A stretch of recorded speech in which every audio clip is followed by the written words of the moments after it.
3 out of every 5 UK Jews live in Greater London. In this area of the North Capital, it almost feels like peace. Yet, lately, Jewish community leaders and politicians have condemned a third successive year with a record number of anti-Semitic incidents.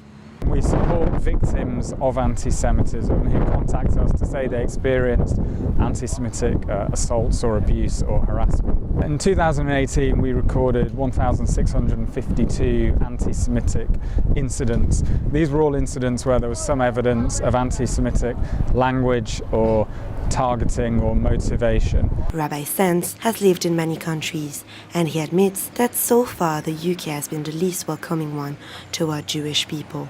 Unfortunately, whenever I'd go there, I'd often get once or twice spat on, not often, screamed at, or as they walk past you. I feel the least safe here, walking around the streets, partly because of my Judaism, but I never take this off.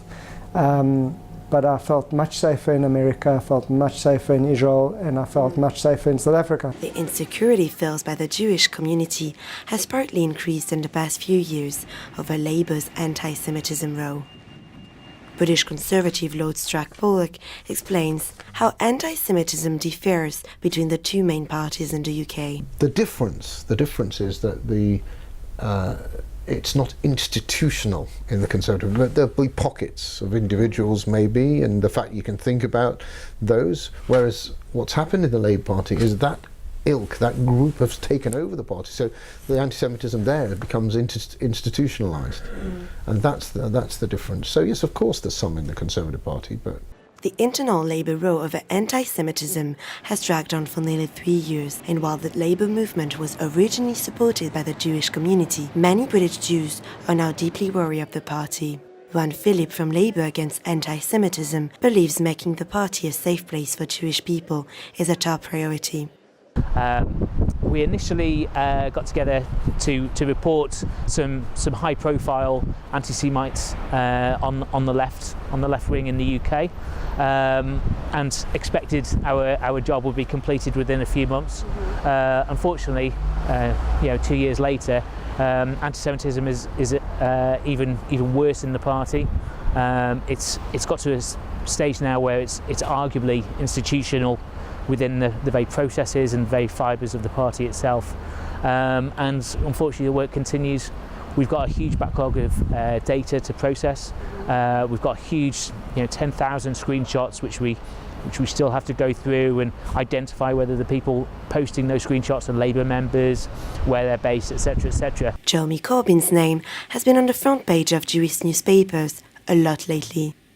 To many, a line has been crossed last year when the party refused to fully accept an internationally agreed definition of anti-Semitism. The Labour Party was struggling, and they began to be struggling with anti-Semitic things even when it was being led by a Jewish leader, Ed Miliband. So things were going wrong.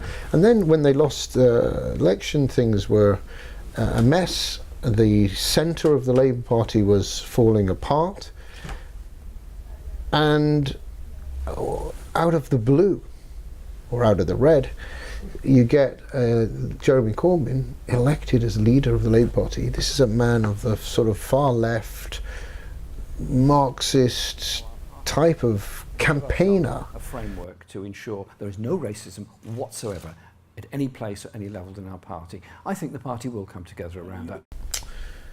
A few years ago, there would have the dinner parties. There would have been a line you wouldn't cross. Today, there's no line. Things are said, and things are being said, which wouldn't have been said before. And so, rather than anti-Semitism bubbling, it's well through the surface now, and is, as you've seen, the fact that people have had to leave their party because of this tells you how bad things have got. The first months of 2019 have been tough for the Labour Party. 7 MPs have resigned to form a new group in Parliament over Brexit and anti-Semitism accusations against their leader, Jeremy Corbyn. The Jewish Labour movement found evidence that the party had failed to take actions in hundreds of anti-Semitic cases. But can we really define what anti-Semitism means in the modern days of 2019? The International Holocaust Remembrance Alliance, the IHRA, proposed a definition of anti-Semitism, including several points, such as claiming the existence of a State of Israel is a racist endeavor, requiring higher standard of behavior from Israel, and other examples that imply anti-Zionism could be a new form of anti-Semitism. The core issue they have with Israel is, it's a Jewish one, is that it's a Jewish state. And that this Jewish state is there and it's not going to go away, and they basically want it to go away. So they can hide it and say all different things, and you call it, we're against the Israelis, but really but Israel is a Jewish state. So if you're against the Israelis, then you're against the Jews. Differences aren't unusual in political parties, but on anti-Semitism, the division runs on Labour's very roots. How it handles this issue could determine the party's very future.